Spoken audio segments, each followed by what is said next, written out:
तो इंडिकेटर हमने स्टार्ट किया था, तो अब सुन ले इसमें ध्यान से। तो इंडिकेटर जो हमने पढ़ा था उसी में बोल रहा हूँ। अच्छा, इंडिकेटर के लिए हमने उसमें लास्ट में पीएच एंड पीओएच के फॉर्मूले, लेकिन जो एसिडिक इंडिकेटर होता है या जो बेसिक इंडिकेटर होते हैं उनके लिए पीएच एंड पीओएच रेंज पढ़ी थी हमने। अब उसी को सुनना ध्यान से, जो पीएच रेंज ऑफ इंडिकेटर है उसी का एक और क्वेश्चन। तो pH range of acidic indicator pK plus minus 1 होती है, pH range pKb plus minus 1 होती है। अब उसी में एक और पॉइंट लिख लें पीएच रेंज के लिए ही, नो वर्किंग कंडीशन।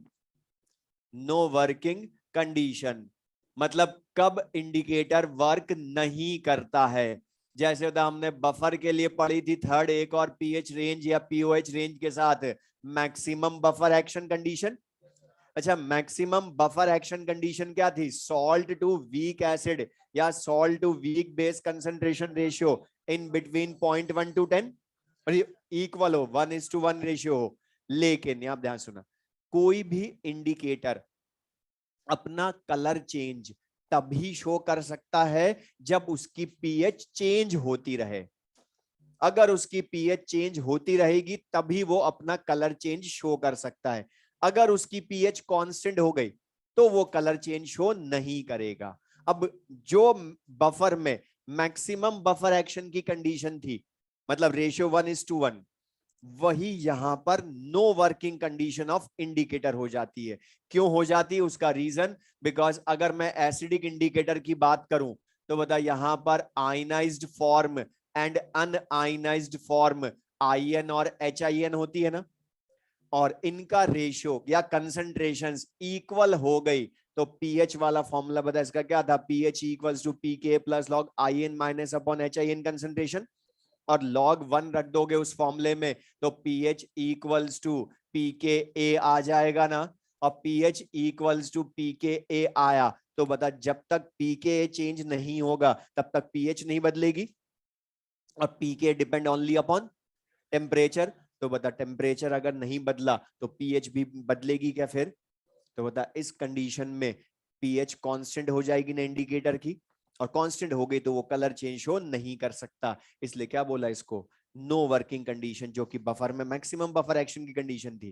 तो ये वाला पॉइंट अलग है, बाकी सब फॉर्मूले थ्योरी बता सब बफर की जैसी है। इसकी फॉर्मुलेज हमें बफर के याद है, पीएच रेंज याद है उनकी, तो इसके भी फॉर्मूले याद, लेकिन ये अलग है, लिख लेना।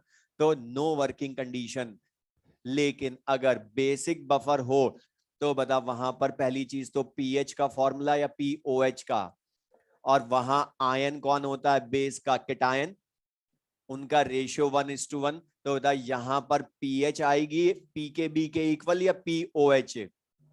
पीओएच आएगी। लेकिन पीएच अगर लानी हो तो बता इसको 14 में से माइनस भी करना पड़ेगा।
अब ध्यान सुनना, इसका सबसे इंपॉर्टेंट क्वेश्चन, इसका इंडिकेटर का।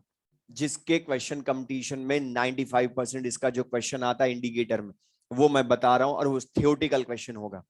सुन ले, क्वेश्चन पहले बोल रहा हूं, वो तुम्हें एसिड एंड बेस के फॉर्मूले लिख कर देगा, मींस एसिड बेस लिख कर देगा, और पूछेगा इनकी टाइट्रेशन में कौन सा इंडिकेटर सूटेबल है, कौन सा इंडिकेटर सूटेबल नहीं है। तो हम कैसे प्रिडिक्ट करेंगे कि कौन सा इंडिकेटर सूटेबल है या नहीं? तो उसके लिए ध्यान सुनना है, सिंपल सी एक चीज बोल रहा हूं, जब भी वो बोले इंडिकेटर सूटेबल कौन सा है कौन सा नहीं है, तो सबसे पहले हमें चेक करना है कि उनमें से स्ट्रॉन्ग है कौन है, वीक कौन है। क्यों? क्योंकि ये जो मैं टाइप्स ऑफ टाइट्रेशन अभी लिखने वाला हूं, ये है 4 टाइप्स की होती हैं। स्ट्रॉन्ग एसिड स्ट्रॉन्ग बेस की, स्ट्रॉन्ग एसिड वीक बेस, या वीक एसिड स्ट्रॉन्ग बेस, या वीक एसिड वीक बेस। अब 4 टाइप की क्यों बोला? क्योंकि बता टाइट्रेशन का मतलब न्यूट्रलाइजेशन ही होता है ना। न्यूट्रलाइजेशन जब 4 टाइप का करवा सकते हैं, तो टाइट्रेशन भी 4 टाइप की होगी। लेकिन अब प्रैक्टिकल यूज, जो हमने ये पीएच रेंज पढ़ी, पीएच रेंज का प्रैक्टिकल यूज क्या है, कि हम ये हमने पीएच रेंज डिफाइन की क्यों, ये पढ़ा क्यों हमने, उसका reason pH range of indicator, कि हमें कैसे डिसाइड करेंगे हम प्रैक्टिकली कि कौन सा इंडिकेटर कौन सी टाइट्रेशन में यूज होता है। क्योंकि हम किसी भी इंडिकेटर को किसी भी एसिड बेस टाइट्रेशन में काम में नहीं ले सकते। वो इंडिकेटर कौन सी टाइट्रेशन के लिए सूटेबल है, वो प्रैक्टिकली डिसाइड कैसे करते हैं।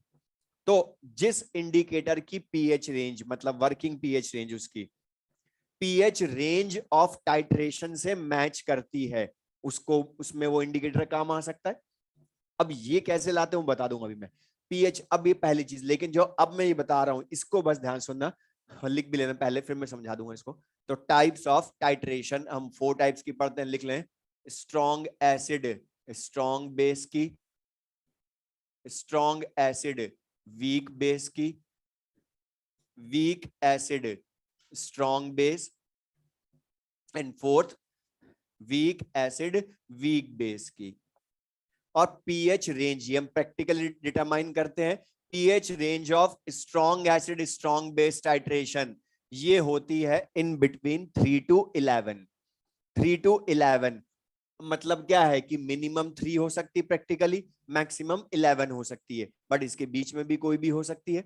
अब ये कैसे लाते हैं वो अभी मत सोचना, सिंपल से हमें बस ध्यान रखना है, क्वेश्चन जो आता है वो हमारा हो जाएगा। अच्छा, लेकिन सेकंड में स्ट्रॉन्ग एसिड वीक बेस जब न्यूट्रल होगा, तो कंप्लीटली न्यूट्रल जब करेंगे तो सॉल्यूशन में एसएडब्ल्यूबी सॉल्ट बचेगा ना।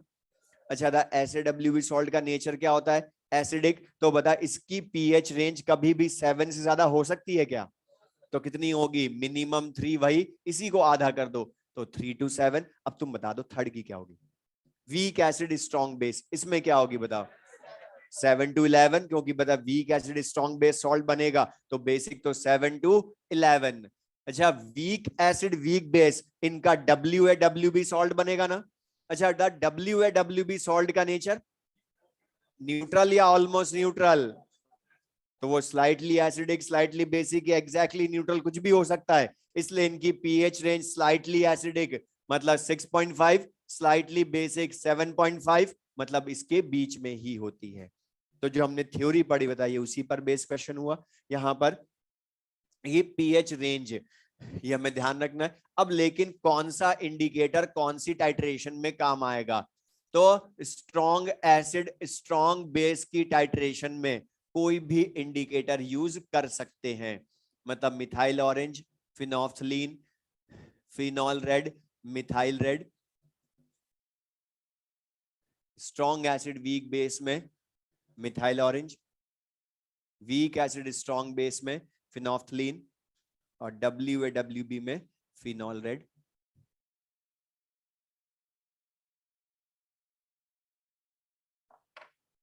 अब एक ये हमने इंडिकेटर सब क्यों लिख दिए, उसका रीजन तो है, एग्जैक्ट रीजन तो, कि इन सारे इंडिकेटर्स की जो पीएच रेंज होती है वो 3 to 11 के बीच में आती है, इसलिए सब यूज कर सकते हैं। लेकिन मतलब प्रैक्टिकली हमें कौन सा इंडिकेटर चेक यूज करना है वो बता, हमें वर्किंग पीएच रेंज पता इंडिकेटर की तभी बता सकते हैं ना, लेकिन वो याद करना पॉसिबल नहीं है।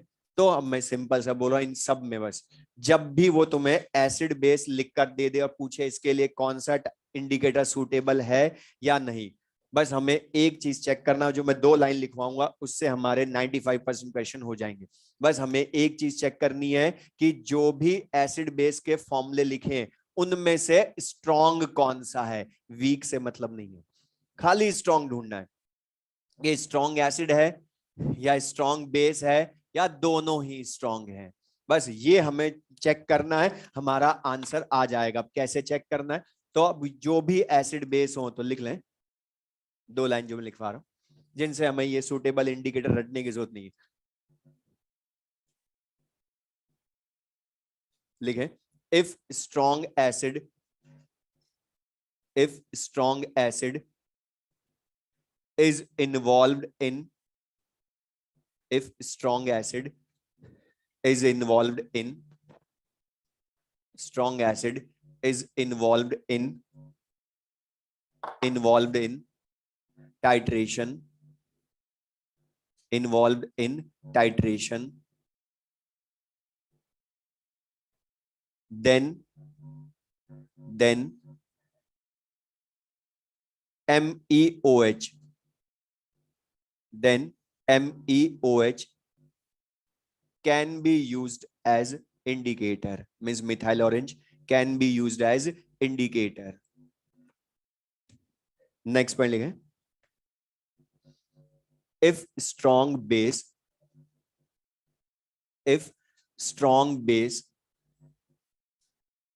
is involved in the titration, strong base is involved in the titration, then HPH, phenolphthalein, HPH can be used as indicator, can be used as indicator, can be used as indicator. अब दोबारा पढ़ो क्या लिखा है, बस तुम्हें check करना है कि स्ट्रॉन्ग कौन सा है। जो अभी हमने सारे इंडिकेटर लिखे सूटेबल, इन सब में चेक कर लो। अच्छा, द फर्स्ट थर्ड में कौन है, स्ट्रॉन्ग बेस। अच्छा, स्ट्रॉन्ग बेस है तो कौन काम आता है, फिनोल्फ्थलीन। स्ट्रॉन्ग एसिड है तो मिथाइल ऑरेंज। अच्छा, यहां पर एक ध्यान से तुमने चीज देखी हो कि जो भी इंडिकेटर है वो अपने ऑपोजिट सॉल्यूशन में काम आ रहा है। मिथाइल ऑरेंज बेसिक इंडिकेटर है तो किसमें काम आया, स्ट्रॉन्ग एसिड के साथ। मिथाइल और फिनोल्फ्थलीन एसिडिक इंडिकेटर तो किसके साथ काम आया, स्ट्रॉन्ग बेस। मतलब याद रखना भी सिंपल है, स्ट्रॉन्ग बेस में ऑपोजिट वाला यूज करोगे फिनोल्फ्थलीन, स्ट्रॉन्ग एसिड में ऑपोजिट वाला मिथाइल ऑरेंज। अब यहां देख सकते हो थर्ड में बताया स्ट्रॉन्ग बेस है इसलिए फिनोल्फ्थलीन सूटेबल इंडिकेटर, सेकंड में स्ट्रॉन्ग एसिड है इसलिए मिथाइल ऑरेंज, फर्स्ट में दोनों स्ट्रॉन्ग है तो दोनों में से कोई भी एक, फोर्थ में दोनों में से कोई भी स्ट्रॉन्ग नहीं है तो दोनों ही में काम नहीं आने, थर्ड नया काम है फिनॉल रेड। अब क्वेश्चन ये लिख लें, जिससे हमें थ्योरेटिकल क्वेश्चन है एक एक लाइन के, वो तुम्हें इस तरह से पेयर बना के दे देगा और पूछेगा इनमें से कौन सा इंडिकेटर यूज होगा। तो बता फर्स्ट में कौन सा यूज होगा, बोलो बता क्या चेक करना, ओनली स्ट्रॉन्ग ढूंढना, वीक से मतलब नहीं हमें। तो बताओ HBr, स्ट्रॉन्ग एसिड, वीक से मतलब नहीं है। स्ट्रॉन्ग एसिड है तो कौन यूज होगा, मिथाइल ऑरेंज।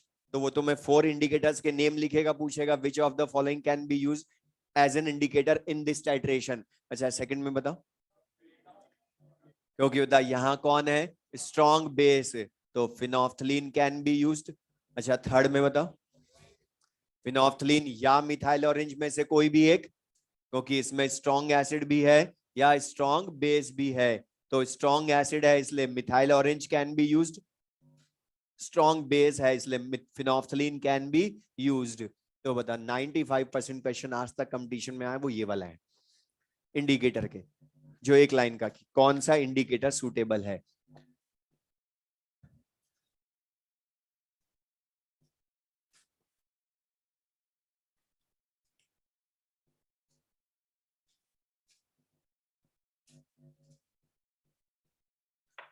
अब इसी का न्यूमेरिकल, जो हमने लास्ट क्लास में पीएच का फॉर्मूले पढ़े थे एसिडिक बेसिक इंडिकेटर के, उनका भी न्यूमेरिकल पूछ सकता है।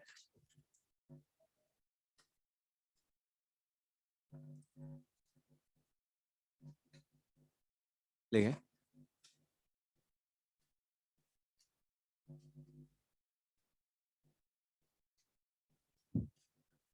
an acidic indicator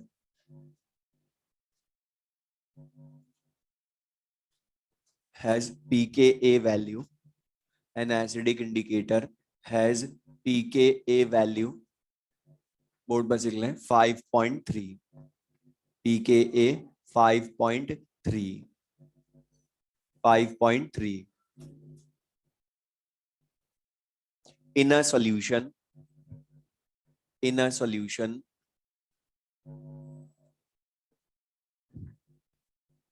it is found to be 80% ionized. 80% ionized. Find pH. Find pH.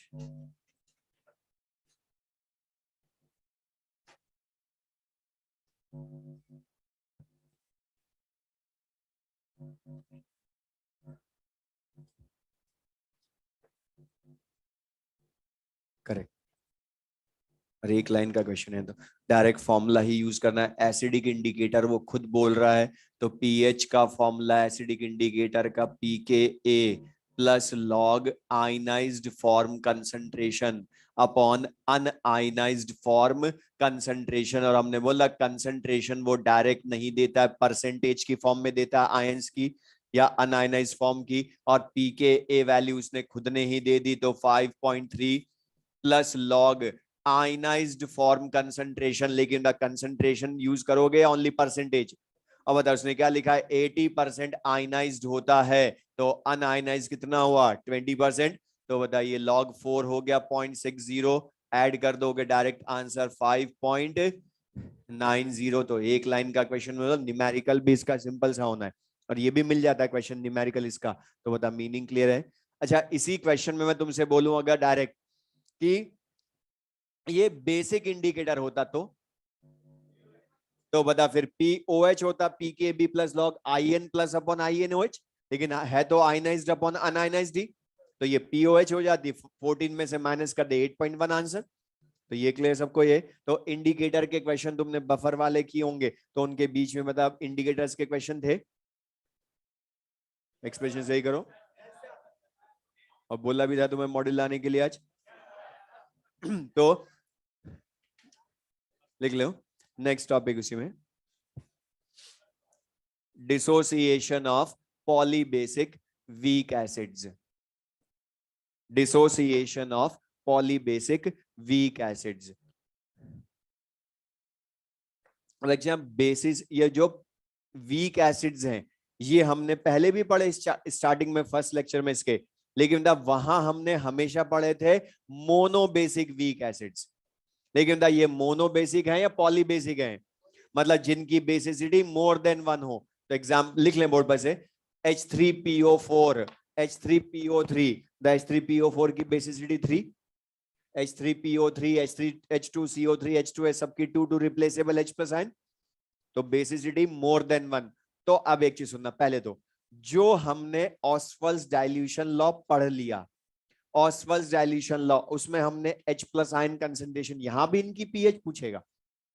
लेकिन मतलब वहां पर जो हमने फॉर्मूले पढ़े थे H plus ion concentration equals to root KA into C, वो मैं अब यहां यूज नहीं कर सकता क्योंकि वो फॉर्मूला था मोनोबेसिक वीक एसिड के लिए और ये है पॉलीबेसिक वीक एसिड. तो इसमें जो मैं बोलूं थ्योरी बहुत ध्यान सुनना होगी, हमें वो टॉपिक क्लियर होना चाहिए. ये होगी यहां जो मैं इक्वेशन लिखना बताऊंगा वो भी न्यूमेरिकल में काम आएगी, इसलिए ध्यान सुनना. अब मैं क्वेश्चन बोला जैसे पॉलीबेसिक वीक एसिड ने एग्जांपल ले लिया H3PO4 का, इसको यूज कर रहा हूं. तो H3PO4 अगर क्वेश्चन में बोलता है H3PO4 का ओवरऑल डिसोसिएशन हो रहा है, ओवरऑल डिसोसिएशन, तो ध्यान रखना किसी भी पॉलीबेसिक वीक एसिड का बोल दे ओवरऑल डिसोसिएशन हो रहा है मतलब जितनी उसकी बेसिसिटी है उतने H प्लस आयन वो एक साथ लूज करेगा. तो ओवरऑल डिसोसिएशन ऑफ H3PO4 बोला तो उसका मीनिंग क्या है, ये अपने तीनों H प्लस आयन एक साथ लूज करेगा, तो 3H plus ion plus phosphate ion. अच्छा मुझे एक चीज बताओ, ये स्ट्रॉन्ग एसिड है या वीक एसिड, इसलिए इनका डिसोसिएशन 100% या पार्शल, और पार्शल होगा तो इक्विलिब्रियम यहां भी होगा ना, लेकिन यहाँ तीनों H प्लस आयन एक साथ लूज हुए, तो इसका जो डिसोसिएशन कांस्टेंट होगा Ka, उसका भी नेम हम बोलेंगे ओवरऑल डिसोसिएशन कांस्टेंट। तो वो कई बार तो मैं न्यूमेरिकल में लिखेगा ओवरऑल डिसोसिएशन कांस्टेंट, तो उसका मीनिंग क्लियर है, ओवरऑल डिसोसिएशन कांस्टेंट मतलब सारे। लेकिन अब ध्यान सुनना, हमने बोल दिया अभी तो कि ये तीनों H प्लस आयन एक साथ लूज करता है, बट इन एक्चुअल ये एक साथ तीनों लूज नहीं करते, एक एक करके लूज करते हैं। तो वो उनको कैसे बोलेगा, वो बोलेगा first dissociation, second dissociation, third dissociation. तो फर्स्ट सेकंड थर्ड बोले तो ही एक एक करके लूज करवाना। अगर वो ओनली बोल दे डिसोसिएशन हो रहा है तो हमेशा ओवरऑल मानेंगे। ओके अभी तक बता, कभी भी बोला डिसोसिएशन हो रहा है तो जितने H प्लस आयन लूज कर सकता है सारे एक साथ लूज करवाते हो ना, लेकिन वो बोले फर्स्ट डिसोसिएशन हो रहा है इसका, तो फर्स्ट डिसोसिएशन मतलब H3PO4 एक H प्लस आयन ही लूज करेगा, और दो हाइड्रोजन फॉस्फोरस के साथ ही रह जाएंगे। लेकिन मतलब एसिड जब H प्लस आयन लूज करता है तो एनायन बनता है ना, और +1 चार्ज निकला तो -1 चार्ज, और इसका जो डिसोसिएशन कांस्टेंट होगा था Ka लिखोगे K1, Ka1 क्यों, क्योंकि ये एक ही तो H प्लस आयन लूज कर रहा था। अच्छा नेम क्या बोलूंगा, पूरा बोलना, फर्स्ट डिसोसिएशन कांस्टेंट, जब ओवरऑल लूज करे सारे एक साथ तो ओवरऑल डिसोसिएशन कांस्टेंट बोला, और फर्स्ट डिसोसिएशन हुआ तो उसका कांस्टेंट क्या बोल देंगे, फर्स्ट डिसोसिएशन कांस्टेंट। और इस फर्स्ट डिसोसिएशन की जो डिग्री ऑफ डिसोसिएशन होगी उसको क्या बोल देंगे, अल्फा 1। तो अल्फा 1 क्या है, first degree of dissociation, first degree of dissociation alpha 1। अच्छा बता, सेकंड डिसोसिएशन अगर होगा, ध्यान से दाना, सेकंड डिसोसिएशन में H प्लस आयन कौन लूज करेगा, H3PO4 या H2PO4 माइनस, अब तो इसके पास है ना रिप्लेसेबल, तो H2PO4 माइनस लूज करेगा, और इसका जो डिग्री ऑफ डिसोसिएशन होगी उसको अल्फा 2 बोल दोगे। लेकिन एक H प्लस आयन लूज होगा तो बता, अब -1 चार्ज और बढ़ेगा ना, क्योंकि +1 चार्ज निकला तो -1 चार्ज, और इसका जो डिसोसिएशन कांस्टेंट होगा उसको क्या बोल देंगे, second dissociation constant, second dissociation constant. अच्छा थर्ड डिसोसिएशन बोलूं तो HPO4 -2 लूज करेगा अब इसको, और इसका जो डिग्री ऑफ डिसोसिएशन वो अल्फा 3, H प्लस आयन और फॉस्फेट आयन में ब्रेक होगा, इसका dissociation constant Ka3, third dissociation constant बोलोगे, तो थर्ड डिसोसिएशन कांस्टेंट। तो बता, यहां दो तरह के डिसोसिएशन देख लिए हमने, ओवरऑल डिसोसिएशन और इंडिविजुअल डिसोसिएशन। लेकिन अब क्वेश्चन सुनना, इस टॉपिक को आइडेंटिफाई कैसे करना है तुम्हें यह भी समझ में आना चाहिए क्वेश्चन में। अगर वो लिख दे क्वेश्चन में फर्स्ट सेकंड थर्ड लिख ले साथ में, फर्स्ट सेकंड थर्ड बोल दे तो ही इस टॉपिक को मानोगे, या ओवरऑल डिसोसिएशन कांस्टेंट बोल दे तो बताइए क्लियर सबको। अच्छा यहां पर मैं तुमसे पूछूं, लिख लिख के बता दो, जो ये फर्स्ट इक्वेशन है द इक्वेशन 1, अगर मैं तुमसे सिंपली ये पूछूं कि equation 1 2 3 4 second third fourth equation के एडिशन से ऑब्टेंड होगी या सब्ट्रैक्शन से, एडिशन से ऑब्टेंड होगी या सब्ट्रैक्शन से इक्वेशन, मतलब हेस लॉ के अकॉर्डिंग तीनों इक्वेशंस को ऐड करो तभी तो product side 3H plus ion आएंगे, और ये H2PO4 minus H2PO4 minus cancel, HPO4 -2 HPO4 -2 भी कैंसिल, तो ओनली, तो बता इक्वेशन 1 जो है वो 2 3 4 को ऐड करने पर ऑब्टेंड होगी ना, तो equation 1 will be obtained by the addition of 3 reactions. और एक चीज ध्यान रखना, रुक जा सुन लो, पूरी चीज सुन ले, मैं यहां पर जो मैं बोला हमारे काम की चीज क्वेश्चन बोल रहा हूं, वो कई बार हमें सुनना ध्यान से, Ka1, Ka2, Ka3, ये तीनों की न्यूमेरिकल वैल्यू दे देगा। ये कंपटीशन का क्वेश्चन है। Ka1, Ka2, Ka3 दे देगा और बोलेगा ओवरऑल Ka लाओ। मतलब इन तीनों में रिलेशन चाहिए ना इसके साथ। तो यहां ध्यान सुनना, जब भी कोई इक्वेशन गिवन इक्वेशंस के एडिशन से ऑब्टेन्ड होती है तो उनके इक्विलिब्रियम कांस्टेंट मल्टीप्लाई कर दो तो डिजायर्ड इक्वेशन का इक्विलिब्रियम कांस्टेंट आ जाता है। मतलब जो इक्वेशन ऐड हो रही है उनके इक्विलिब्रियम कांस्टेंट मल्टीप्लाई कर दो, ओवरऑल आ जाएगी इक्वेशन। अब ये कैसे हमने बोला, इसका रीजन तो सुन ले, सिंपल सा। अच्छा, हम बोलते हैं Ka, K1, K2, K3 ये डिसोसिएशन कांस्टेंट है, बट बता एक्चुअल में तो इक्विलिब्रियम कांस्टेंट है।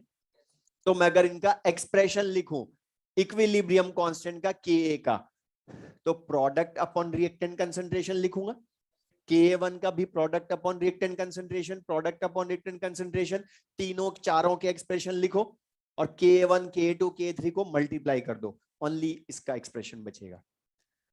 तो शॉर्ट कंक्लूजन याद रखने के लिए कि जब भी इक्वेशंस ऐड होती हैं तो इक्विलिब्रियम कांस्टेंट मल्टीप्लाई हो जाते हैं, और अगर सब्ट्रैक्ट होती है तो डिवाइड हो जाते हैं। बस यहां डेल्टा एच की तरह मत कर लेना कि ऐड कर दे सब्ट्रैक्ट कर दे। Equilibrium constant product upon reactant होते हैं, इसलिए वो मल्टीप्लाई डिवाइड होने पर ही कैंसिल होंगे। तो यहां पर लिख लें तो द Ka ओवरऑल, अब आगे से डायरेक्ट ये कंक्लूजन याद रखेंगे। तो बता K1, K2, K3। अच्छा, इसमें एक और चीज सुन लें साथ में, यहां पर H3PO4 की बेसिसिटी 3 थी, इसलिए ये 3 स्टेप्स में ब्रेक हुआ ना। लेकिन इसकी जगह H2S ले लूं तो 2 स्टेप्स में ब्रेक होगा, तो फिर ओवरऑल Ka क्या आएगा बताओ, Ka1 इंटू Ka2। तो जितने स्टेप्स में हो रहा है उसके अकॉर्डिंग, या अच्छा Ka का रिलेशन आ गया ओवरऑल और इंडिविजुअल का, तो Pka का भी ला सकते हो, लेकिन Pk तो माइनस लॉग में होता है, तो दोनों साइड्स का नेगेटिव लॉग ले ले।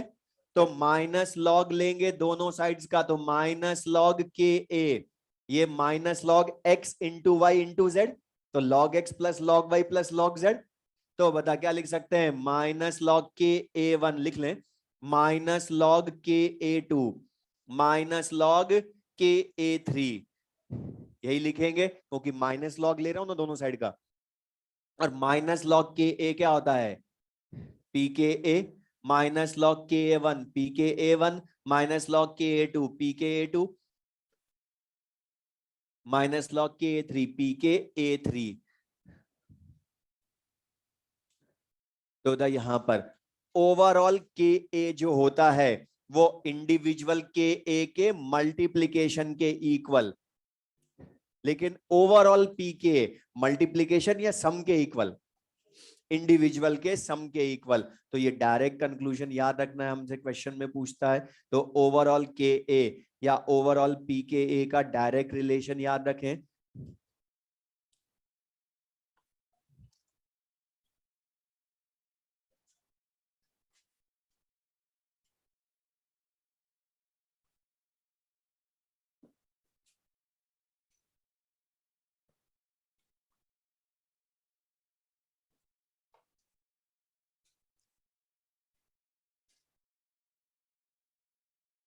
अब इसमें एक रीजनिंग वाला क्वेश्चन। अच्छा था, यहां पर फर्स्ट सेकंड थर्ड डिसोसिएशन में हो क्या रहा है, H प्लस आयन लूज हो रहा है ना, और H प्लस आयन लूज होना मतलब एसिडिक नेचर शो करना है। तो बता H3PO4, H2PO4 minus HPO4 minus 2, इनमें बता हो क्या रहा है, H प्लस आयन लूज हो रहे हैं ना। तो इनका एसिडिक नेचर, अगर मैं तुमसे पूछूं इन तीनों में से जो species H plus ion lose कर रही हैं, इनका एसिडिक नेचर कंपेयर करवाऊं। एसिडिक नेचर मतलब कौन स्ट्रॉन्गर एसिड है कौन वीकर एसिड है। तो तुम देखोगे जैसे जैसे H प्लस आयन लूज हो रहे हैं वैसे वैसे नेगेटिव चार्ज बढ़ रहा है ना। अच्छा, तुमने सबने पढ़ा है जो एसिड जितना easily H plus ion lose करता है वो उतना स्ट्रॉन्गर एसिड। तो बता यहां पर जैसे जैसे नेगेटिव चार्ज बढ़ता जाएगा तो ये H प्लस आयन को जाने देंगे, अट्रैक्ट करके रखेंगे, क्योंकि इनका ऑपोजिट चार्ज है ना ये। तो बता यहां पर जैसे जैसे नेगेटिव चार्ज बढ़ेगा वैसे वैसे attraction for H plus ion, attraction पूछ रहा हूं, बढ़ेगा तो tendency to lose H plus ion, तो एसिडिक नेचर। और बता जितना एसिडिक नेचर कम उतना अल्फा भी कम उसका, जितना स्ट्रॉन्गर एसिड उतना ही उसके अल्फा की वैल्यू ज्यादा। तो बता अल्फा 1 ज्यादा होता है अल्फा 3? तो रीजन क्या है? एसिडिक नेचर इनका। तो उसको भी लिख लें। तो यहां पर तुम देखोगे एसिडिक नेचर डिक्रीज क्यों हुआ? क्योंकि जैसे जैसे नेगेटिव चार्ज बढ़ता है टेंडेंसी या attraction for H plus ion भी बढ़ता है, और attraction for H plus ion बढ़ता है तो बता फिर tendency to lose H plus ion decrease होती है।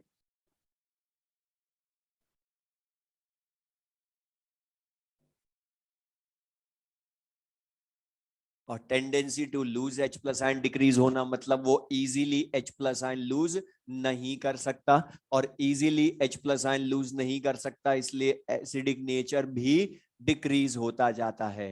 मतलब बता फर्स्ट डिसोसिएशन ही सबसे ज्यादा होगा क्योंकि सबसे स्ट्रॉन्गर एसिड वही, और जितना स्ट्रॉन्ग एसिड उतना उसका अल्फा ज्यादा। तो अल्फा 1 की वैल्यू अल्फा 2 से ज्यादा होगी और सबसे कम किसकी होगी? अल्फा 3। रीजन क्या है? उसका एसिडिक नेचर। जो जितना स्ट्रॉन्ग एसिड उसका अल्फा उतना ज्यादा, जितना वीकर एसिड उसका अल्फा कम। अच्छा इसी को दूसरी तरह से पूछो। अच्छा बता जिसका एसिडिक नेचर ज्यादा होता है तो उसमें H प्लस आयन कंसेंट्रेशन भी ज्यादा होती, और H प्लस आयन कंसेंट्रेशन के लिए मतलब हम Ka की वैल्यू ज्यादा बोलोगे या कम बोलोगे?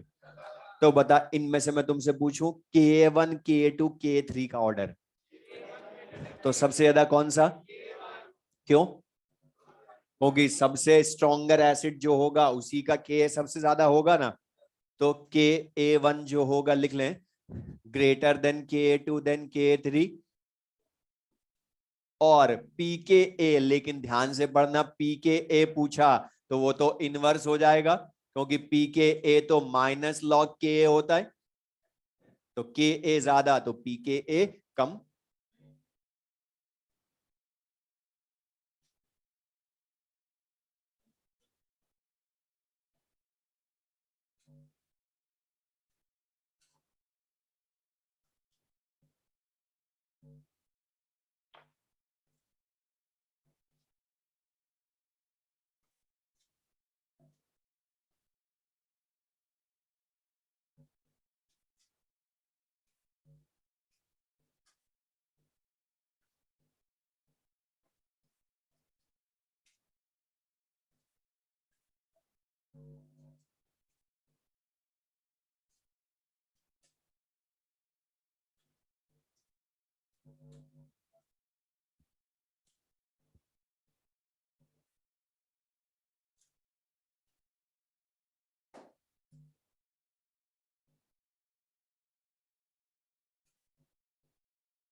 अब जैसे हमने समझा पॉली बेसिक वीक एसिड्स के लिए सेम वैसे पॉली एसिडिक वीक बेसिस वो भी लिख लें।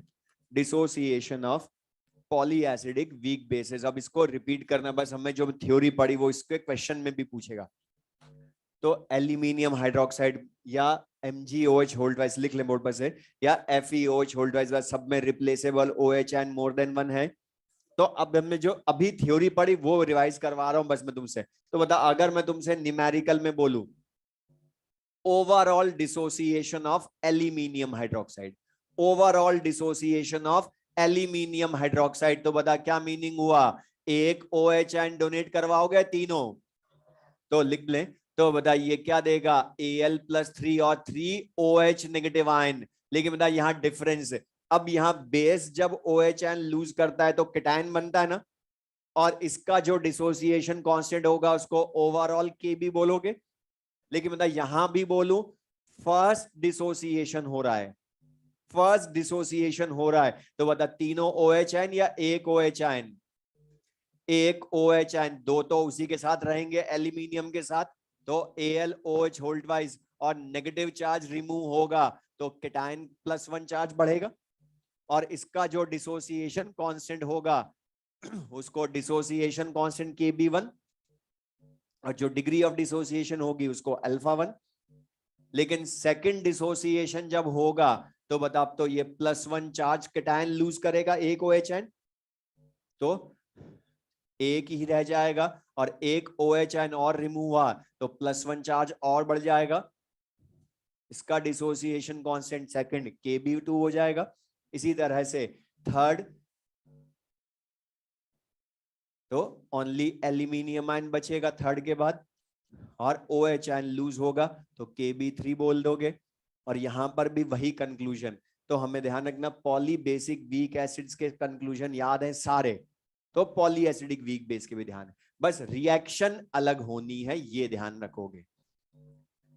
तो यहां भी बता, इक्वेशन 1 सेकंड थर्ड फोर्थ के सम के इक्वल ही आएगी, तो यहां भी overall KB1 into KB2 into KB3, और दोनों साइड्स का नेगेटिव लॉग ले लेंगे, तो ओवरऑल PKB इंडिविजुअल PKB के सम के इक्वल आ जाएगा। डायरेक्ट लिख रहा हूं, तो overall PKB1 plus PKB2 plus PKB3 हो जाएगा। अच्छा, लेकिन ना यहाँ H+ आयन लूज हो रहा है या OH आयन? तो यहाँ एसिडिक नेचर देखोगे अल्फा का कंपैरिजन के लिए, या बेसिक नेचर? अच्छा, बेसिक नेचर क्या होता है? H+ आयन इजिली लूज करना या OH आयन लूज करना? OH आयन लूज करना। और बता, यहां पर फर्स्ट में देखोगे तो AlOH होल थ्राइस लूज कर रहा है, लेकिन सेकंड डिसोसिएशन में AlOH whole thrice +1 cation lose कर रहा है, और थर्ड डिसोसिएशन में +2 चार्ज वाला लूज कर रहा है। तो बता, इन तीनों स्पीशीज में से जो जितना इजीली OH आयन लूज करेगा आपके, वो उतना स्ट्रॉन्गर बेस। तो बता, यहां पर लेकिन आपके नेगेटिव चार्ज बढ़ रहा है या पॉजिटिव चार्ज? और बता, जैसे जैसे पॉजिटिव चार्ज बढ़ेगा, attraction for opposite charge OH ion बढ़ेगा ना, और बढ़ेगा तो tendency to lose OH ion कम, तो बेसिक नेचर यहां भी कम। बस रीजन में क्या हो गया, नेगेटिव चार्ज की जगह पॉजिटिव चार्ज, और H+ आयन की जगह OH आयन के लिए अट्रैक्शन बढ़ेगा, तो tendency to lose OH ion decrease होगी, तो बेसिक नेचर डिक्रीज होगा। लेकिन मतलब है तो वही कंक्लूजन, जो जितना स्ट्रॉन्गर बेस उसका अल्फा उतना ही ज्यादा, तो α1 ही ज्यादा होगा, तो KB1 की वैल्यू ही KB2 से और KB3 से ज्यादा होगी, तो PKB1 लेस देन ही होगा सबसे। तो द कंक्लूजन एक के ध्यान रखो, पॉलीबेसिक वीक एसिड के सेम वही, बस पॉली एसिडिक वीक बेस में करने हैं, अलग कुछ नहीं करना हमने।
और ये जो हमने इक्वेशन लिखी ना दोनों की, एसिड और बेस की, पॉली फर्स्ट सेकंड थर्ड, ये भी हमारे बहुत अच्छे न्यूमेरिकल में काम आएगी कि ये इक्वेशन कैसे लिखी हमने।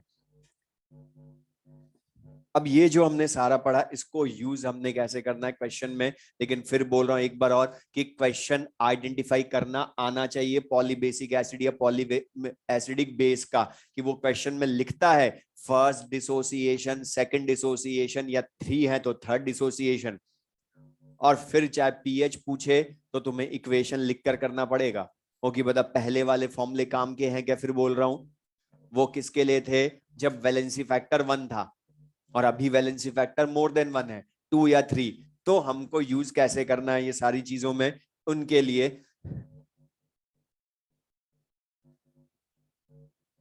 क्वेश्चन लिख लें।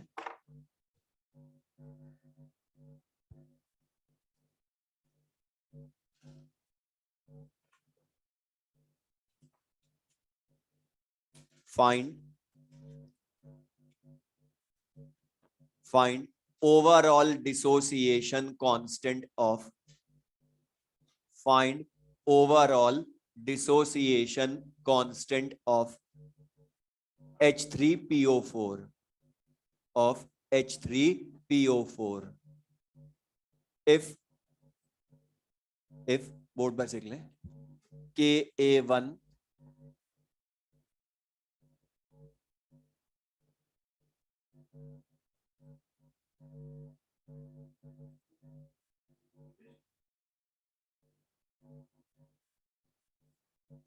Ka1 Ka2 Ka3 इन तीनों की वैल्यूज हमें गिवन है, होता Ka1 Ka2 Ka3 लिख दिया तो हमें पता चल गया कि जो अभी हमने टॉपिक पढ़ा ये उसी का क्वेश्चन है। और ओवरऑल Ka पूछा है तो अब तो हमें डायरेक्ट याद है, चाहे बेस हो चाहे एसिड हो, जितने भी डिसोसिएशन कांस्टेंट होते हैं उन सब का मल्टीप्लीकेशन ही ओवरऑल Ka या Kb होता है। तो Ka इक्वल्स टू क्या बोलोगे, Ka1 into Ka2 into Ka3, तो ओवरऑल Ka विल बी क्या हो गया होता है 10 raise to the power -3 into 2 into 10 raise to the power -10 into 3 10 raise to the power -21, और मल्टीप्लाई करोगे तो 6 into 10 raise to the power -34। अब इस तरह का क्वेश्चन भी पहले एआईपीएमटी में आ चुका जहां उसने इंडिविजुअल के दिए थे और ओवरऑल के पूछा था, तो बता बिल्कुल सिंपल सा क्वेश्चन। अब इसी का दूसरा क्वेश्चन, इसी क्वेश्चन में यहां पर जो अभी हमने थ्योरी पढ़ी वो न्यूमेरिकल में दिखनी भी चाहिए, मतलब फर्स्ट डिसोसिएशन कांस्टेंट ही ज्यादा होता है ना, पावर -3 है सबसे ज्यादा, थर्ड वाला सबसे कम होता है, और कम में भी देखो बहुत कम है। अच्छा -21 पावर का मतलब ये डिसोसिएशन जो थर्ड हुआ ये बहुत ज्यादा हुआ या नेग्लिजिबल हुआ, मतलब ऑलमोस्ट हुआ ही नहीं एक तरह से, क्योंकि -21 पावर बहुत कम है। अब इसी का क्वेश्चन लिख लें नेक्स्ट, find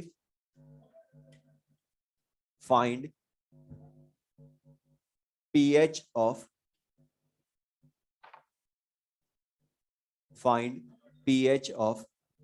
बोर्ड पर से लिख लें 6 into 10 raise to the power -4 m board पर से लिख लें YOH whole thrice solution, means Y variable है कोई, YOH whole thrice solution. if its first dissociation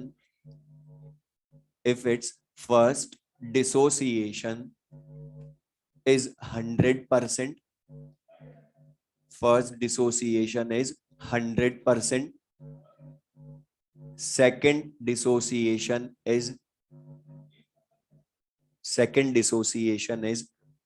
50%, second dissociation is 50%, and third dissociation is negligible,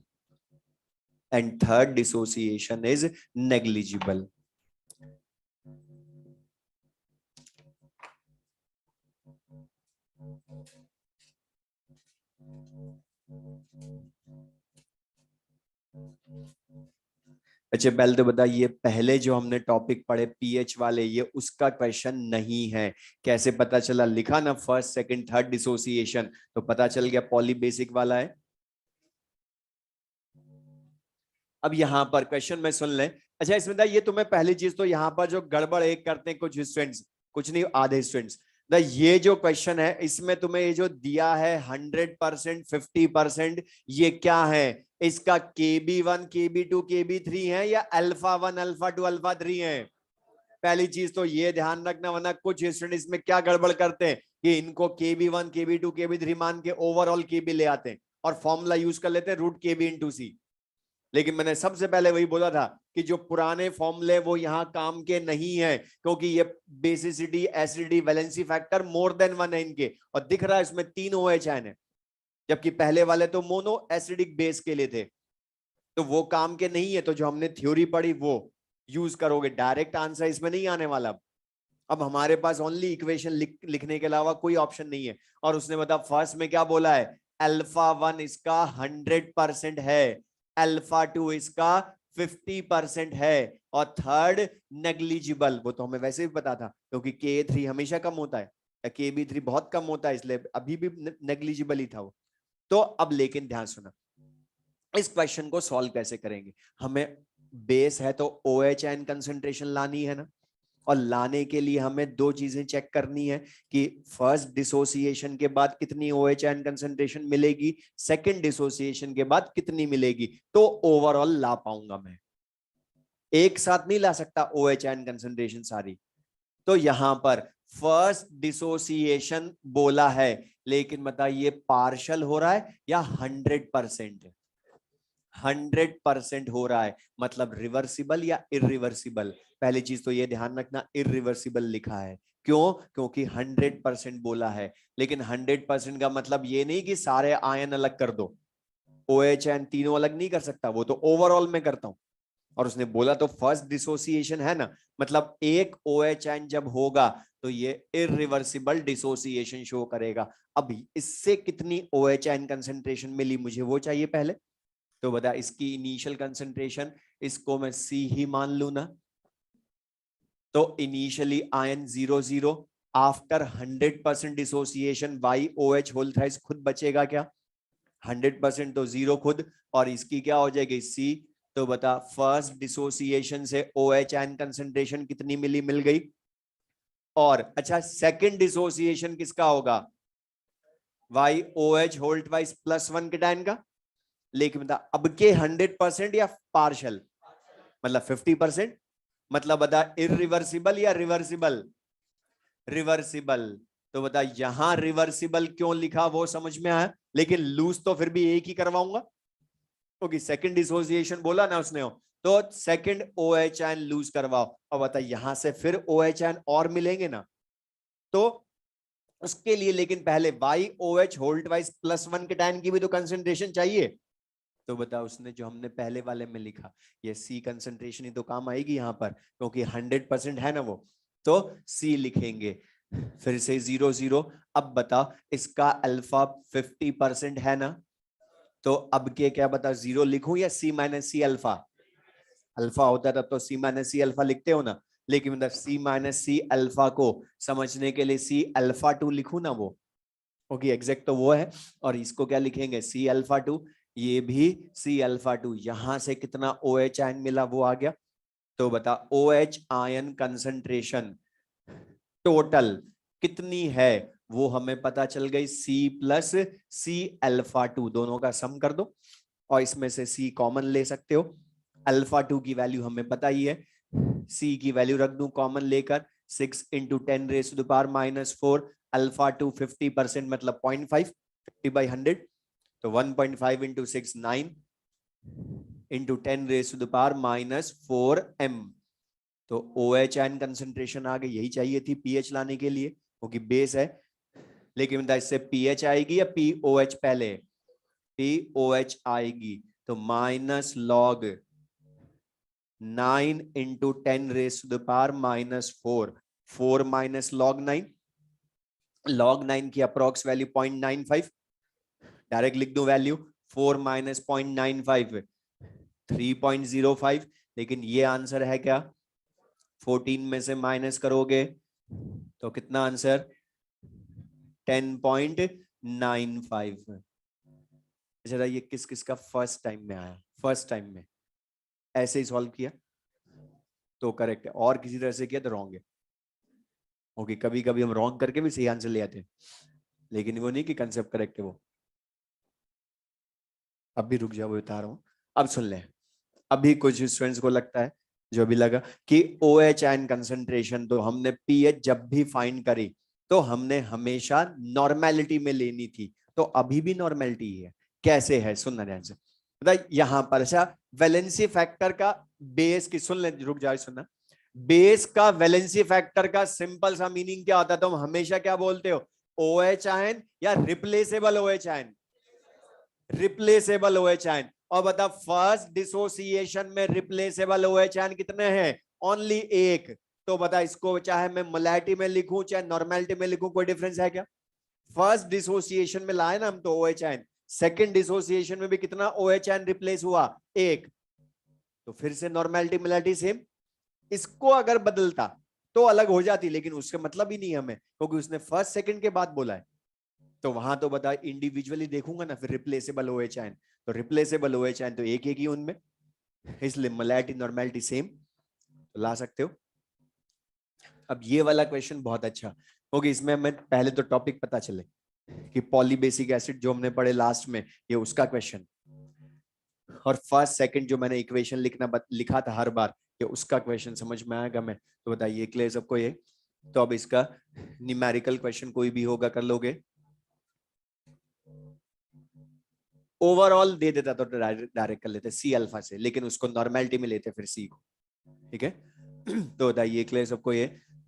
अब मेनली जो हमारा chapter numerical जो है पूछता है वो हमने पढ़ ली सारे, लेकिन अब एक थ्योरेटिकल क्वेश्चन हमने मॉड्यूल में किए होंगे, तो सॉलिड बफर के बाद सारे क्वेश्चंस हैं, और बहुत सारे हैं, different concepts of acids and bases.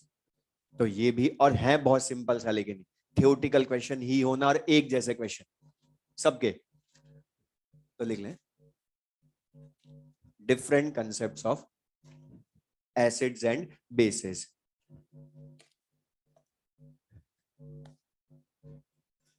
और फर्स्ट भी लिख लेना, आर्हेनियस कंसेप्ट। अब ये different concepts of acids and bases हम पढ़ क्यों रहे हैं, उसका रीजन पहले तो, बिकॉज हम सारी स्पीशीज का एसिडिक एंड बेसिक नेचर एक सिंगल कंसेप्ट से एक्सप्लेन नहीं कर सकते हैं। डिफरेंट स्पीशीज के लिए डिफरेंट कंसेप्ट काम में लेने पड़ते हैं उनका एसिडिक बेसिक नेचर एक्सप्लेन करने के लिए। इसलिए अलग अलग टाइम पर साइंटिस्ट ने डिफरेंट कंसेप्ट दिए। सबसे पहले दिया था आर्हेनियस ने, और जो बचपन से पढ़ रहे हैं हम, इस पूरे चैप्टर में भी इसी को लिया काम में। जब अब तुम बचपन से पढ़ रहे हो, एसिड्स वो होते हैं जो वाटर में H+ आयन देते, बेसिस वो होते हैं जो वाटर में OH नेगेटिव आयन देते। वो सब किसने बताया, आर्हेनियस ने। लेकिन पहले एक क्वेश्चन बोल रहा हूं, सुन लो, सबका एक कॉमन क्वेश्चन, ये बस माइंड में रखना जो मैं पढ़ा बोलने वाला हूं, कि वो तुम्हें 4 स्पीशीज लिखेगा, ऑप्शंस में दे देगा 4, और पूछेगा which of the following is Arrhenius acid, या ब्रॉन्स्टेड एसिड, या लुईस एसिड, या ब्रॉन्स्टेड बेस, लुईस बेस, या आर्हेनियस बेस। तो ध्यान रखना, जब भी एसिड बेस के साथ कंसेप्ट का नेम लिख दे, तो उस कंसेप्ट के अकॉर्डिंग जो एसिड बेस की डेफिनेशन है वो ही यूज करके आंसर बताओगे। और हर कंसेप्ट के अकॉर्डिंग एसिड बेस की डेफिनेशन बदल जाती है। क्यों बदलती है उसका रीजन भी सुन लो साथ में। बिकॉज आर्हेनियस ने सबसे पहले एसिड्स एंड बेसिस को समझाया, लेकिन ये सारे एसिड्स एंड बेसिस को नहीं समझा सकता कि वो क्यों एसिड है क्यों बेस है। तो जिनको ये नहीं समझा सका, उसको फिर किसने समझाया, ब्रॉन्स्टेड लॉरी ने। और जिनको वो नहीं समझा पाए, उसको लुईस ने समझाया। तो एक ध्यान रखना, डेफिनेशन बदलने का रीजन क्या, ये नहीं कि ये रॉन्ग है, रॉन्ग इसमें कुछ भी नहीं, एटॉमिक मॉडल की तरह सब करेक्ट है, लेकिन एक कंसेप्ट से सबको एक्सप्लेन नहीं कर सकते, इसलिए हम अलग अलग कंसेप्ट काम में लेते हैं डिफरेंट स्पीशीज के लिए। और पूरी फिजिकल केमिस्ट्री में यही कंसेप्ट काम में लिया हमने। H+OH आयन वाले ही एसिड बेस बोले। ब्रॉन्स्टेड लॉरी कंसेप्ट ऑर्गेनिक में बहुत सारा काम में लेते हो, बताऊंगा अभी कैसे। और Lewis acid base concept inorganic में, कि lone pair donor acid bases होते हैं, लोन पेयर एक्सेप्टर एसिड्स होते हैं, यही सब सीधा काम में लिए तुमने। केमिकल बॉन्डिंग में भी यही करा। तो लिख लें फर्स्ट आर्हेनियस कंसेप्ट, और उसमें भी लिख लें एसिड्स, बेसिस मत लिखना, एसिड्स। अब आर्हेनियस के अकॉर्डिंग एसिड्स किन को बोला, तो लिख लें विच हैव एसिड्स में which have free H plus ions, which have free H plus ions in their aqueous solution. Free H plus ions in their aqueous solution. तो अगर मैं तुमसे पूछूं HCl, H3PO4 लिख लें बोर्ड पर से, H2SO4, ये आर्हेनियस एसिड हैं क्या? क्योंकि बता वाटर में मिलाएंगे तो H+ देंगे ना, तो आर्हेनियस एसिड है। तो सिंपल सा सेकंड लिख लें उसके आगे बेसिस।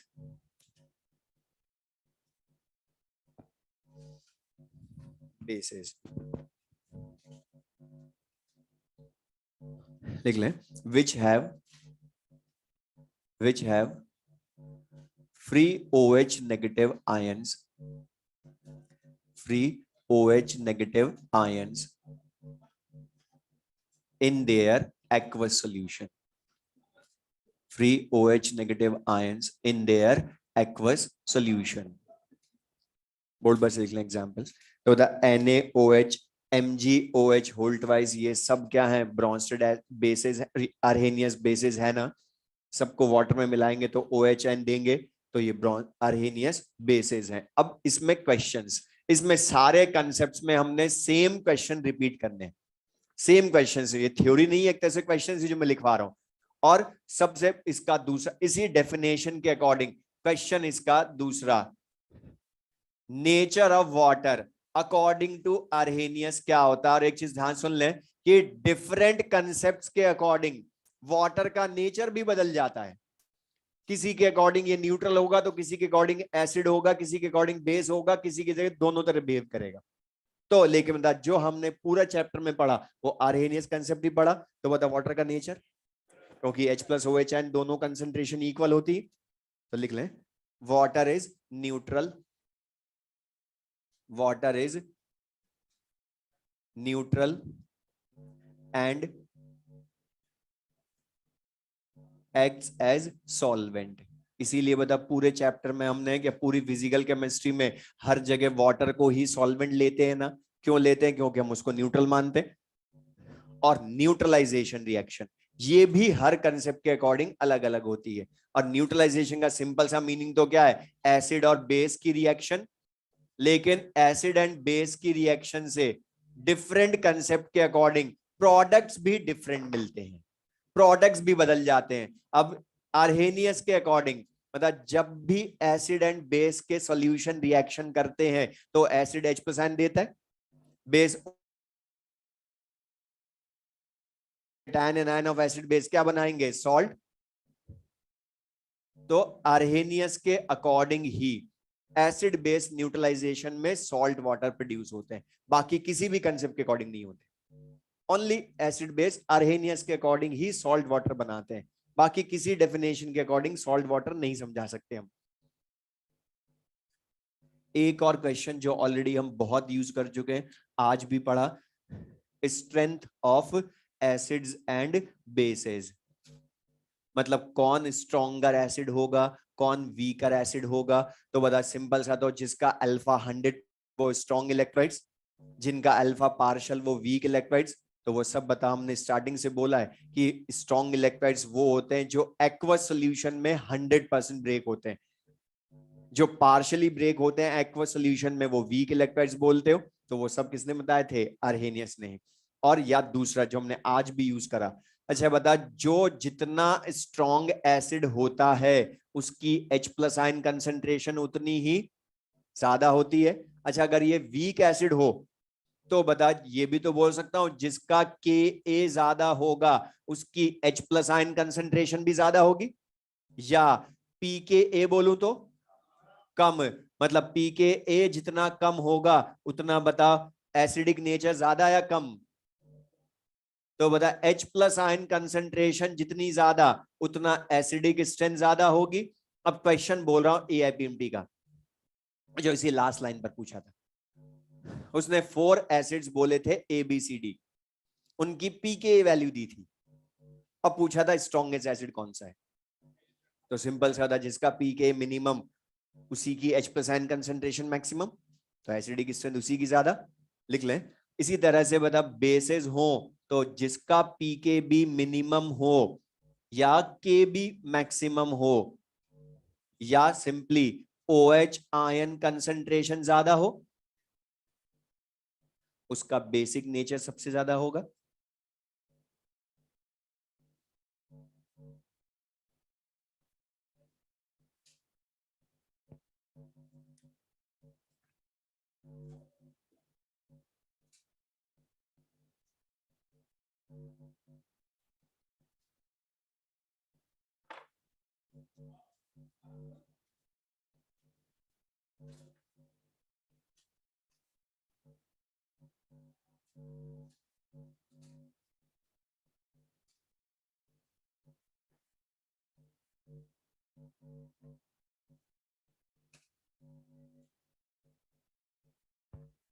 और 90% क्वेश्चन जो तुम्हें मिलते हैं कंपटीशन में आज different concept of acids and bases के, तो ब्रॉन्स्टेड-लॉरी कंसेप्ट, और ये जो है यूज करना सबसे इजी। अर्हेनियस कंसेप्ट के थ्योरेटिकल क्वेश्चन कभी नहीं पूछने वाला वो, क्योंकि वो सारे न्यूमेरिकल पूछता है उसके। तो पूरा चैप्टर जो हमने पढ़ा मतलब वो अर्हेनियस कंसेप्ट पर भी तो बेस्ड था। तो हमने हर जगह पीएच पीओएच जब भी लाए तो हमेशा H प्लस या OH एन कंसेंट्रेशन तो लाए ना हमने। तो बता वो किस पर बेस्ड था सारा, अर्हेनियस कंसेप्ट। लेकिन अब अर्हेनियस कंसेप्ट के बाद ब्रॉन्स्टेड-लॉरी कंसेप्ट ने डिफाइन क्यों करा, रीजन उसका सुन लो। इसका सबसे बड़ा ड्रॉबैक कि ये हर चीज एक्सप्लेन करता है वाटर में। अगर सॉल्वेंट वाटर होगा तो ही ये समझा सकता है एसिडिक बेसिक नेचर को, अर्हेनियस कंसेप्ट। अगर वाटर की जगह कोई दूसरा सॉल्वेंट ले लिया तो ये ना ये HCl को ये भी नहीं बता सकता अर्हेनियस की एसिड है या बेस है, कुछ नहीं बता सकता HCl के लिए, फिर वो ओनली वाटर में बता सकता है। दूसरा ड्रॉबैक, वाटर में भी या कई बार ऐसे एसिड्स होते हैं जिनमें H प्लस होता ही नहीं है फॉर्मूले में, तो उनका तो ये नेचर एक्सप्लेन कर ही नहीं सकता। CO2 एसिडिक होती है लेकिन H प्लस है ही नहीं फॉर्मूले में, या अमोनिया गैस बेसिक होती है लेकिन OH है ही नहीं फॉर्मूले में। तो जिनका नेचर ये एक्सप्लेन नहीं कर पाया अर्हेनियस, उनमें से कुछ को किसने एक्सप्लेन किया, ब्रॉन्स्टेड-लॉरी ने। अब लिख लें एसिड्स इसके अकॉर्डिंग किन को बोलते हैं।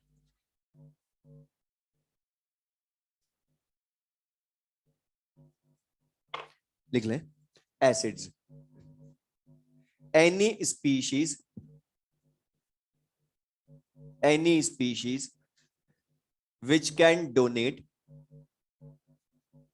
which can donate proton. मतलब इसने H प्लस आयन ही था वो, लेकिन उसको क्या बोला इसने, proton. Proton in bracket H plus, any species which can donate proton H plus in any solvent, in any solvent। मतलब बताए वाटर के अलावा भी कोई दूसरा सॉल्वेंट में कोई species H plus ion lose कर सकती है तो वो उसमें एसिड हो जाएगी। अब वाटर हो सॉल्वेंट या कोई भी दूसरा सॉल्वेंट हो, अल्कोहल हो कोई भी हो, तो बता उसमें जो H प्लस आयन लूज कर सकता है वो ब्रॉन्स्टेड एसिड। सेकंड लिख ले बेसिस, any species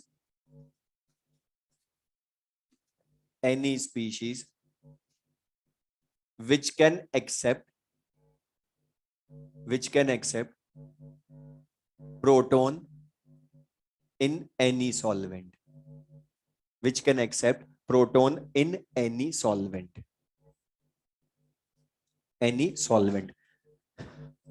अब यहां से मैं जो बताऊंगा मॉड्यूल में तुम देखोगे या कोई नोट्स पढ़ोगे बुक्स पढ़ोगे तो इसके अलावा इसमें बहुत सारी चीजें लिखी होंगी लेकिन याद नहीं करना, ओनली ये डेफिनेशन बहुत है। ओके अब मैं जो बताऊंगा फिर वो क्वेश्चन है और ओनली इस डेफिनेशन को हमें यूज करना आगे हम इसके सारे क्वेश्चंस कर लेंगे। मैंने बोला इसको अप्लाई करना बहुत इजी, जबकि 90% क्वेश्चन इसी पर मिलने। और तुमने ऑर्गेनिक में ये सबसे ज्यादा पढ़ा है, मतलब जो H प्लस आयन लूज करता है उसी को उसको एसिड बोलते हो, लेकिन वहां तुमने हमेशा क्या बोला बेस को, जो H प्लस आयन एक्सेप्ट करे मोस्टली, तो H plus ion acceptor. Short में बोलूं तो जो H प्लस आयन डोनर होगा इन एनी सॉल्वेंट वो ब्रॉन्स्टेड एसिड, जो H प्लस आयन एक्सेप्टर होगा इन एनी सॉल्वेंट वो ब्रॉन्स्टेड बेस। अब पहला क्वेश्चन इसी डेफिनेशन को यूज करवाऊं, मतलब NaOH ब्रॉन्स्टेड बेस है क्या? और ब्रॉन्स्टेड मैंने बोला तो बोला था ओनली उसी की डेफिनेशन सोचोगे, ब्रॉन्स्टेड बेस नहीं है। मैंने बोला था एक कंसेप्ट के अकॉर्डिंग जो एसिड बेस वो दूसरे के अकॉर्डिंग जरूरी नहीं हो, क्योंकि NaOH को तो समझा देता, अरेनिस नहीं। तो ये तो जो नहीं समझा पाया वो के लिए था ना। तो OH एंड लूज करने की वजह से वो बेस है, लेकिन बताइए तो H प्लस आयन एक्सेप्टर को बेस बोलता है। तो अब इसका क्वेश्चन, जैसे मैं तुम्हें 4 स्पीशीज लिखूंगा ऑप्शंस में, अब बोलूंगा which of the following is a Bronsted acid, या which can act as Bronsted acid. तो ब्रॉन्स्टेड एसिड बोला मतलब only H plus ion donor check करना है। तो जैसे क्वेश्चन बोलूं मैं, HCl, सुनना बस ध्यान से, HCl ब्रॉन्स्टेड एसिड है या नहीं, सुन लो कैसे चेक करना है, गड़बड़ वरना इसमें हम करते क्या है। HCl H प्लस आयन, अगर इसके पास पहली चीज तो होना चाहिए H प्लस आयन डोनेट करे, तो जो स्पीशीज बनेगी वो एग्जिस्ट करती है या नहीं वो चेक कर लेना। अगर वो एग्जिस्ट करती है तो वो डोनेट कर सकता है। तो HCl बता H प्लस आयन लूज करेगा तो Cl माइनस पॉसिबल है, एग्जिस्ट करती है तो ये ब्रॉन्स्टेड एसिड हो सकता है। इसकी जगह अमोनियम आयन, अमोनियम आयन, अब हमें चेक करना ये ब्रॉन्स्टेड एसिड है या नहीं। तो सिंपल सी चीज वही जो पहले करा, H प्लस आयन लूज करवाओ इसमें से, तो बताइए अमोनिया बना लेगी ना, और अमोनिया एग्जिस्ट करती है तो it can act as Bronsted acid. इसी तरह से HCO3 माइनस पूछो, ये ब्रॉन्स्टेड एसिड है या नहीं, तो H प्लस आयन लूज करवाओ, कार्बोनेट आयन एग्जिस्ट करता है। तो सिंपल से हमने बोला, हम रटना नहीं है एग्जाम्पल, ये तो कुछ भी दे सकता हूं मैं, बस चेक करना है कि वो H प्लस आयन लूज कर सकता है और जो स्पीशीज बने वो एग्जिस्ट करती है क्या। तो एक और क्वेश्चन बता दो लिखने के पहले,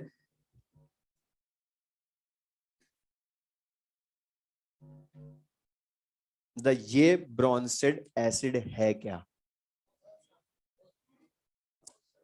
बोलो, ये नहीं है और ये है, क्यों? इसमें भी तो H है, इसमें भी H है, तो ये होना चाहिए ना ब्रॉन्स्टेड एसिड। ये H प्लस आयन लूज कर ही नहीं सकता, इसके पास है ही नहीं रिप्लेसेबल। ये करेगा कैसे बताइए, फॉस्फोरस का है, और स्टार्टिंग से बोल रहा हूं फॉस्फोरस का आयन हो तो चेक कर लेना, PO2 लिखा है, PO3 लिखा है, PO4 लिखा है, और ये लिखा है PO2। और PO2 मतलब ये किससे बना, H3PO2 से, और रिप्लेसेबल 1 लूज कर चुका, अब दूसरा तो रिप्लेसेबल है ही नहीं, तो ये ब्रॉन्स्टेड एसिड नहीं है। ओनली ये मत चेक करना कि हाइड्रोजन हो, इसलिए बीच में पूछा ये। अच्छा ये क्यों रिप्लेसेबल है फिर, क्योंकि H2CO3 से बना है ना ये, और इसमें तो दोनों रिप्लेसेबल होते हैं, तो अभी एक रिप्लेसेबल बाकी है।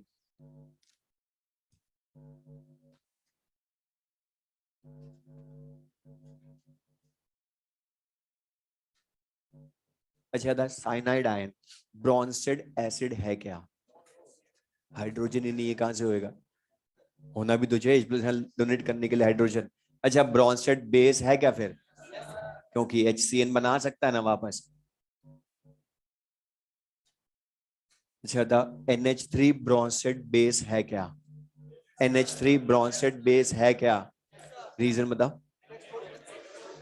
अच्छा एन अमोनियम आयन बना लेगा वो भी करेक्ट है। अच्छा बनाया क्यों ये बता दो, लोन पेयर, मतलब इस हाइड्रोजन ये तो गरीब था ना, इसको तो 2 इलेक्ट्रॉन चाहिए तो लोन पेयर देगा ना नाइट्रोजन अपना, तो अमोनियम आयन। अब बताइए लुईस बेस भी है, lone pair donor Lewis base होते हैं, या H plus ion acceptor Bronsted base होते हैं, तो डेफिनेशन कॉमन हो गई बस। अच्छा HCO3 माइनस ब्रॉन्स्टेड बेस है क्या, HCO3 माइनस ब्रॉन्स्टेड बेस है क्या, क्योंकि होता है ये H प्लस एक्सेप्ट करेगा तो H2CO3 बना सकता है ना। हमने तो बोला रटना हमने है ही नहीं, बस जो स्पीशीज बने वो चेक कर लेना एग्जिस्ट करती है नहीं। तो अमोनियम आयन भी बन सकता है, H2CO3 भी बन सकता है, इसलिए ये ब्रॉन्स्टेड बेसेस हैं। अब प्रोटोन एक्सेप्टर या प्रोटोन डोनर ही तो देख रहे हो ओनली, बस प्रोटॉन डोनेट करने के बाद जो स्पीशीज बने वो एग्जिस्ट करती है नहीं, या प्रोटॉन एक्सेप्ट करने के बाद जो स्पीशीज बनती है वो एग्जिस्ट करती है नहीं, ओनली एक चीज चेक करनी। अब इनके अलावा भी मैं कोई बहुत सारे दे दूं, कुछ भी अलग अलग, चेक तो एक ही तरह से करना, ओनली डेफिनेशन।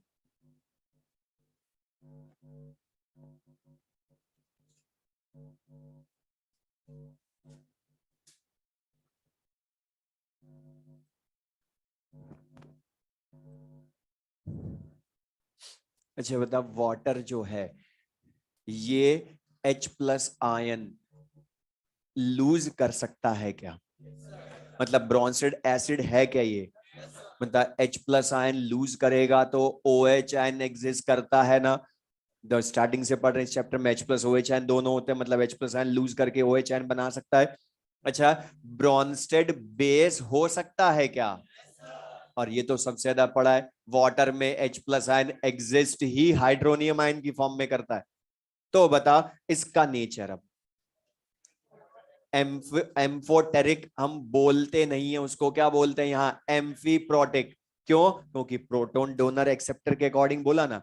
तो बता, वाटर के जो वाटर आर्हेनियस कंसेप्ट के अकॉर्डिंग न्यूट्रल था, हमने बोला नेचर ऑफ वाटर भी बदल जाता है डिफरेंट कंसेप्ट के अकॉर्डिंग।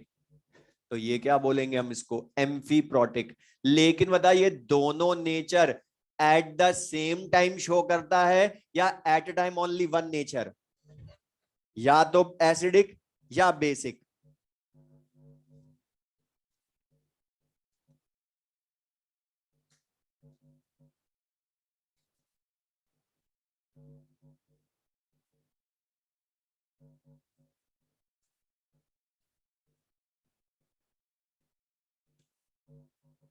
न्यूट्रलाइजेशन रिएक्शन, ये भी बोलता है प्रोडक्ट अलग बनेंगे हर बार कंसेप्ट के अकॉर्डिंग बदलेगा। तो एसिड और base according to Bronsted Lowry concept, acid अपने रेस्पेक्टिव कॉन्जुगेट बेस में कन्वर्ट होता है और बेस अपने कॉन्जुगेट एसिड में। क्यों? क्योंकि तो हमने स्टार्टिंग में पढ़ा है कि बेस जब H+ आयन लूज करता है तो कॉन्जुगेट एसिड बनता है।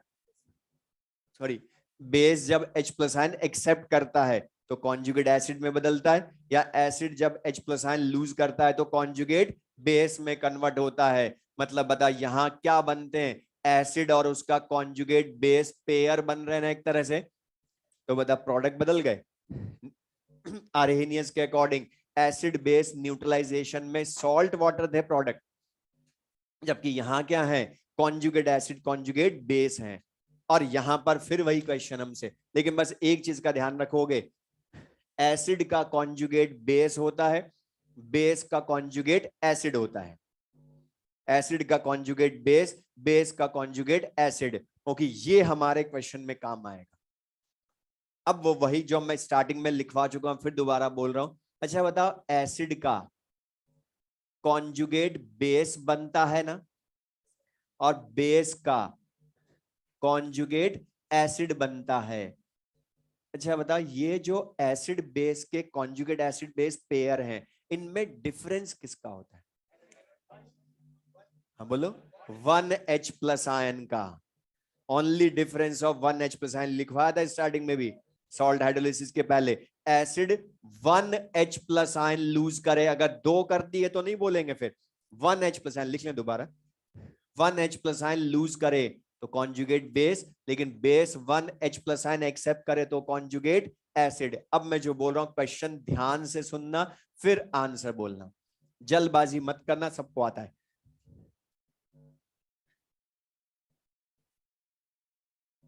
HCO3- इसका कॉन्जुगेट बेस, और मैंने अभी बोला था आराम से बताना, आता है गड़बड़ मत करना खुशी खुशी में। अब पहली चीज तो ये मैंने जानबूझ के एम्फीप्रोटिक वाला दिया एग्जाम्पल, क्योंकि तुम कितना ध्यान से करते हो क्वेश्चन, वरना बताइए एसिडिक भी होता है बेसिक भी होता है। इसलिए मैंने पूछा ये क्वेश्चन, इसलिए मैं बार बार बोल रहा था कि कॉन्जुगेट बेस किसका होता है, कॉन्जुगेट एसिड किसका होता है, वो डिसाइड करेगा इसका खुद का नेचर। तो फिर दोबारा बोल रहा हूं, जब भी तुमसे पूछे कॉन्जुगेट एसिड बेस, तो जिस स्पीशीज के लिए वो पूछ रहा है उसका नेचर क्वेश्चन डिसाइड करेगा। अब मैंने बोला HCO3-1 होता है एम्फीप्रॉटिक है, लेकिन मैं क्वेश्चन पूछ रहा हूं इसका कॉन्जुगेट बेस बताएं। अब बता, कॉन्जुगेट बेस हमें पता है किसका होता है, एसिड का, तो मैं इसको ओनली एसिड मानूंगा। अब एम्फीप्रॉटिक नहीं बोल सकता क्योंकि कॉन्जुगेट बेस पूछा है मुझसे, तो ये एसिड होगा ओनली, और एसिड होगा लिख लें। तो बता 1H+ आयन लूज करवाओ, तो क्या आंसर होगा, CO3-2 आयन, कार्बोनेट आयन। लेकिन अगर बोल दूं इस HCO3- का कॉन्जुगेट एसिड बताएं, तो बता अब इसको मानूंगा मैं बेस, क्योंकि कॉन्जुगेट एसिड पूछा है, तो आंसर होगा H2CO3। मतलब डिफरेंट, फिर वही मैं बोल रहा हूं जो एम्फीप्रॉटिक है यहां पर उनका सबसे ज्यादा ध्यान रखना, कॉन्जुगेट एसिड बेस जब वो पूछे। तो यहां पर दो तरह के क्वेश्चन मैंने बता दिए थ्योरेटिकल। एक तो कि वो तुमसे पूछेगा which of the following can act as Bronsted acid या ब्रोंस्टेड बेस, या दोनों में से किसी की तरह भी या किसी की तरह नहीं। दूसरा क्वेश्चन कॉन्जुगेट एसिड बेस पूछेगा, लेकिन फिर बोल रहा हूं कॉन्जुगेट बेस पूछे तो गिवन को एसिड मानना, चाहे कुछ भी होती हो वो। कॉन्जुगेट एसिड पूछे तो बेस मानना है।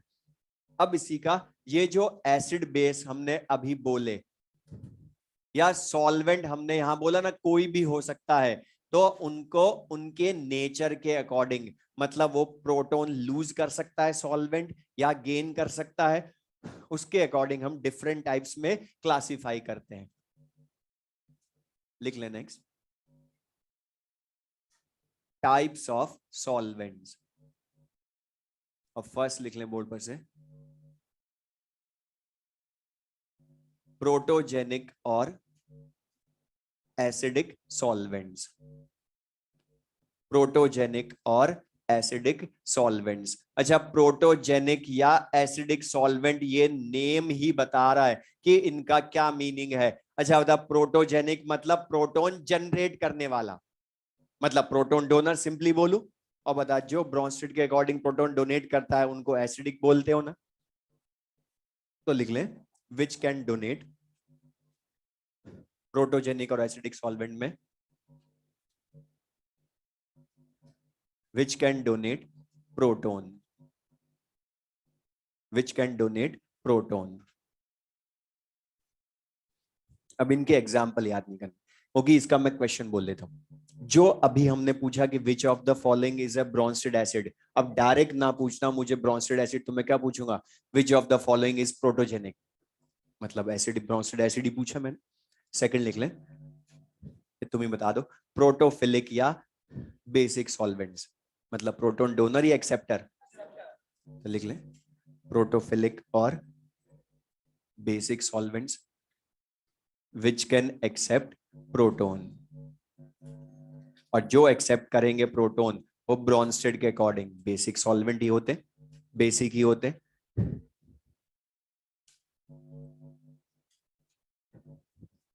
तो प्रोटोफिलिक या बेसिक सॉल्वेंट्स में which can accept proton. Third लिख लें एम्फीप्रॉटिक, ये तो हम पढ़ ही चुके इतनी बार अभी। मतलब एम्फीप्रॉटिक का मतलब क्या, डोनेट एंड एक्सेप्ट या और एक्सेप्ट, या तो एक्सेप्ट डोनेट करेगा या एक्सेप्ट करेगा। लिख लें which can donate, which can donate or accept proton, which can donate or accept proton। Board पर से लिख लें एग्जाम्पल। मतलब अभी हमने पढ़े वाटर और HCO3-, तो अच्छा HS- भी प्रोटो एम्फीप्रॉटिक है, लूज करेगा तो सल्फाइड आयन बनाएगा H+ आयन, गेन करेगा तो H2S।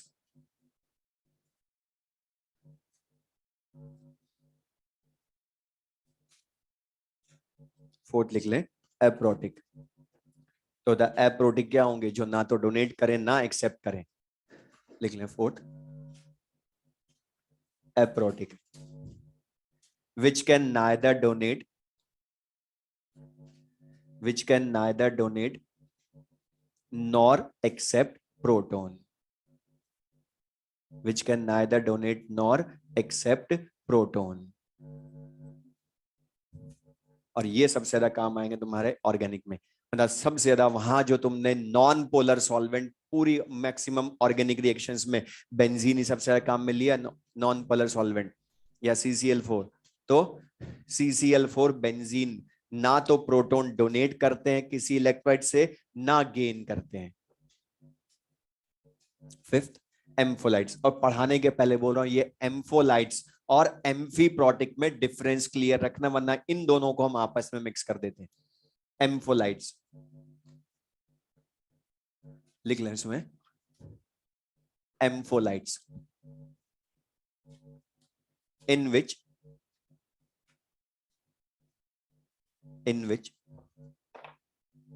a same molecule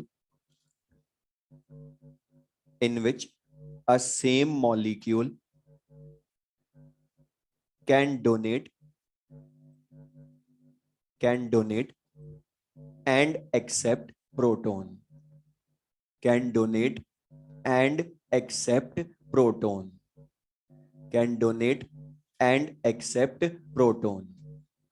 example लिख लें, all amino acids, all amino acids। अब इसमें कैसे है, अच्छा पहले जी पढ़ो यहां पर क्या लिखा है, डोनेट और एक्सेप्ट या एंड एक्सेप्ट, मतलब लूज भी वही करेगा गेन भी वही करेगा।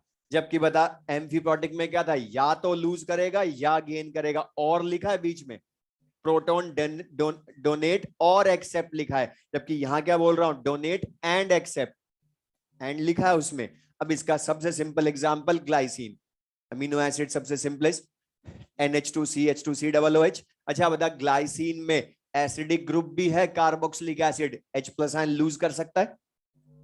अच्छा नाइट्रोजन पर लोन पेयर है, तो जो ये लूज करेगा वो ये गेन कर सकता है। तो एसिडिक बेसिक नेचर दोनों, प्रोटॉन डोनर प्रोटॉन एक्सेप्टर इन अ सेम मॉलिक्यूल, और ये जो H+ आयन लूज करेगा वो ये नाइट्रोजन गेन करेगा, तो बता NH3+ बन जाएगा ना, और CH2 H+ आयन लूज करेगा तो CH2COO माइनस आयन बन जाएगा। और यहां बता ये नॉर्मल आयन है क्या, नॉर्मल आयन सुन लो, नॉर्मल आयन होता तो या तो ओनली नेगेटिव चार्ज होता या ओनली पॉजिटिव चार्ज होता, बट यहां एक साथ दोनों चार्ज है, इसीलिए तुमने अभी बोला इसको क्या बोलते हो, ज्विटर आयन। और ये जो ज्विटर आयन होता है ये खुद भी एम्फोलाइट होता है, ये फिर H+ आयन लूज गेन कर सकता खुद ही, बता ये H+ आयन लूज कर सकता वापस, COO माइनस गेन कर सकता है, इसलिए एरो दोनों साइड में शिफ्ट करा। अब इसमें एक क्वेश्चन बोला जो पहले एम्स में आया था, वैसे तो हमारे सिलेबस में है नहीं, डायरेक्ट बस फॉर्मूला याद रखना है, ग्लाइसिन की पीएच का फॉर्मूला, वैसे तो सिलेबस में है, बस डायरेक्ट याद रख लो, pKa1 + pKa2/2। ठीक है, अब इसमें बस बोला थोड़ा सा बस बचा है 10 मिनट का, तो हमारा चैप्टर कंप्लीट हो जाएगा। और मॉड्यूल सॉल्व करके लाने के लिए बोला था, तो वो भी हम आज लाए थे, तो कल भी ले आना। ठीक है, तो फिर हम उसके डाउट डिस्कस कर लेंगे। ठीक है, पहले चैप्टर कंप्लीट होने दो।